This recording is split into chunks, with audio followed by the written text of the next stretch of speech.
बच्चों, let's read the question. Consider the reaction given below.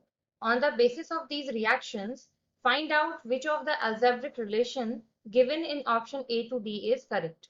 A यहाँ पर देखो हमें रिएक्शन दिया हुआ है कार्बन गैशियस प्लस 4 एटम्स हमको दिए हुए हैं हाइड्रोजन के गैशियस फॉर्म में giving rise to CH4 gaseous.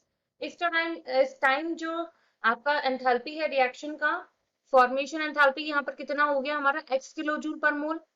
फिर तीसरे में क्या कह रहा है कि कार्बन का ग्रेफाइट सॉलिड फॉर्म में दिया हुआ है जब 2H2 यानी कि दो हाइड्रोजन के मॉलिक्यूल्स रिएक्ट करता है तो मीथेन गैसियस बनता है और रिएक्शन का एंथैल्पी यहाँ है y किलो जूल पर मोल।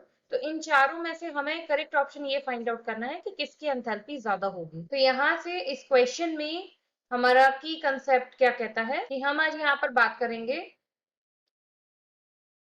The enthalpy of the reaction. पूरी रिएक्शन की एंथैल्पी को लेकर हमें बात करनी है और उनमें से ग्रेटर हमको फाइंड आउट करना है। अब देखो ए वाली रिएक्शन में देखो आपको कार्बन का एक एटम दिया हुआ था, आपको दिए हुए हैं यहाँ से 4H एटम्स की फॉर्म में और यहाँ से क्या हुआ है कि CH4 आपका बन गया है गैसियस फॉर्म में। तो देखो यहाँ पर सिर्फ क्या हुआ है आपका जो डेल्टा RH है वो x किलो जूल पर मोल, सिर्फ और सिर्फ क्या हुआ है यहाँ से बॉन्ड का फॉर्मेशन, यानी कि नए बॉन्ड जो है वो आपस में लिंक करते गए हैं। तो लिंक करते गए तो जो एनर्जी नीडेड था या रिक्वायर्ड था वो इतना रहा जो भी एंथैल्पी में चेंज था। अब बी की बात करें वहां पर अगर ये इस कार्बन की बात करें सॉलिड प्लस यहाँ पर क्या रहा है आपका 2H2 gaseous giving rise to CH4 gaseous.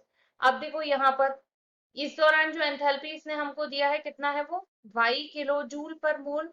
यहाँ पर देखो अगर हमें CH4 बनाना है तो पहले क्या कन्वर्ट करना पड़ेगा सॉलिड टू गैस इस कार्बन को, यानी कि हमें यहाँ पर क्या करना पड़ा पहले सब्लिमेशन करना पड़ा।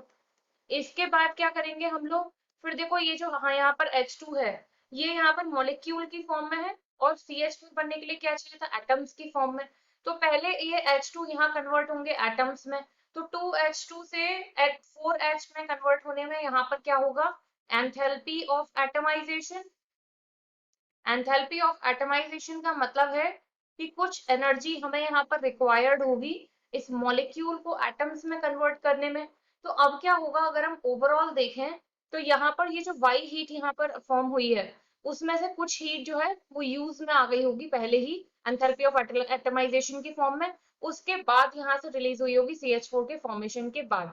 अब क्वेश्चन में आपसे क्या मांगा गया था कि एक्स और वाई में कौन ज्यादा हुआ, तो पहले वाले में सिर्फ बॉन्ड फॉर्म हुए हैं तो यहाँ पर सिर्फ एनर्जी रिलीज हुई है, जबकि दूसरे में क्या हुआ है कि एटमाइजेशन भी हुआ है तो रिक्वायर्ड थी उसके बाद रिलीज हुई। तो यहाँ पर एक्स जो है ये आपका हो जाएगा greater than Y, means option C आपका यहाँ से हो जाता है करेक्ट आंसर।